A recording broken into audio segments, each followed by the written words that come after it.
27th degree. Knight Commander of the Empire. This is the first of the really chivalric degrees of the ancient and accepted Scottish Rite.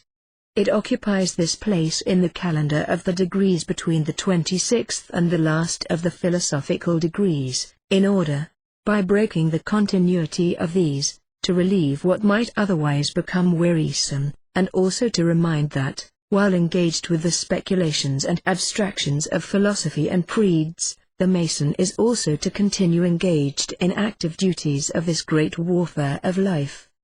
He is not only a moralist and philosopher, but a soldier, the successor of those knights of the Middle Age, who, while they wore the cross, also wielded the sword, and were the soldiers of honor, loyalty, and duty. Times change, and circumstances, but virtue and duty remain the same. The evils to be warred against but take another shape and are developed in a different form. There is the same need now of truth and loyalty as in the days of Frederick Barbarossa. The characters, religious and military, attention to the sick and wounded in the hospital, and war against the infidel in the field are no longer blended, but the same duties, to be performed in another shape, continue to exist and to environ us all.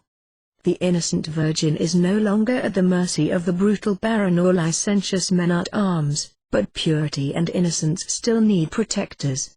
War is no longer the apparently natural state of society, and for most men it is an empty obligation to assume that they will not recede before the enemy, but the same high duty and obligation still rest upon all men. Truth, in act, profession, and opinion, is rarer now than in days of chivalry. Falsehood has become a current coin, and circulates with a certain degree of respectability, because it has an actual value. It is indeed the great vice of the aged, and its twin sister, dishonesty. Men, for political preferment, profess whatever principles are expedient and profitable.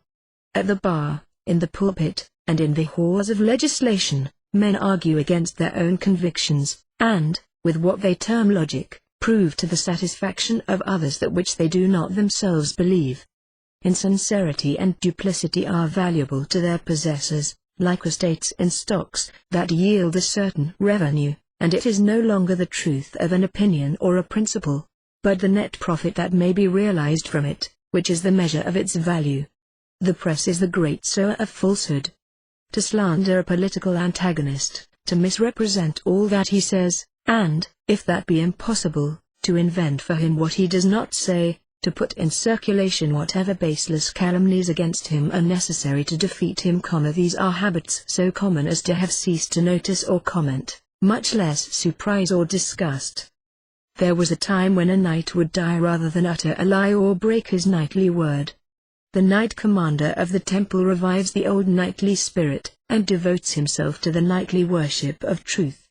No profession of an opinion not his own, for expediency's sake or profit, or through fear of the world's disfavor, no slander of even an enemy, no coloring or perversion of the sayings or acts of other men, no insincere speech and argument for any purpose, or under any pretext, must soil his fair escutcheon.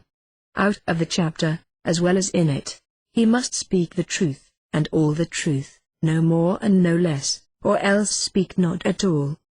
To purity and innocence everywhere, the Knight Commander owes protection, as of old, against bold violence, or those, more guilty than murderers, who by art and treachery seek to slay the soul, and against that want and destitution that drive too many to sell their honor and innocence for food.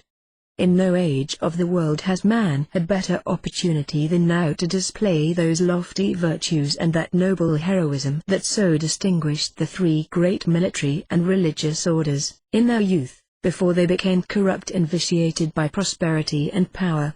When a fearful epidemic ravages a city, and death is inhaled with the air men breathe, when the living scarcely suffice to bury the dead, most men flee in abject terror, to return and live, respectable and influential, when the danger has passed away.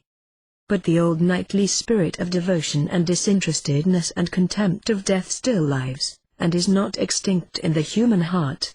Everywhere a few are found to stand firmly and unflinchingly at their posts, to front and defy the danger, not for money, or to be honored for it, or to protect their own household, but from mere humanity, and to obey the unerring dictates of duty.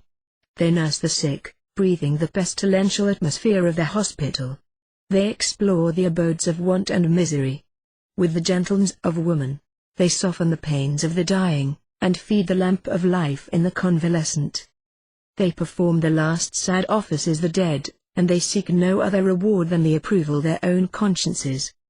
These are the true knights of the present age, these, and captain who remains at his post on board his shattered ship, and the last boat, loaded to the water's edge with passengers and crew, has parted from her side, and then goes calmly down with her into the mysterious depths of the ocean. The pilot who stands at the wheel while the swift flames eddy round him and scorch away his life. The fireman who ascends the blazing walls, and plunges amid the flames to save the property or lives of those who have upon him no claim by tie of blood, or friendship, or even of ordinary acquaintance. These, and others like these. All men, who, set at the post of duty, stand there manfully, to die, if need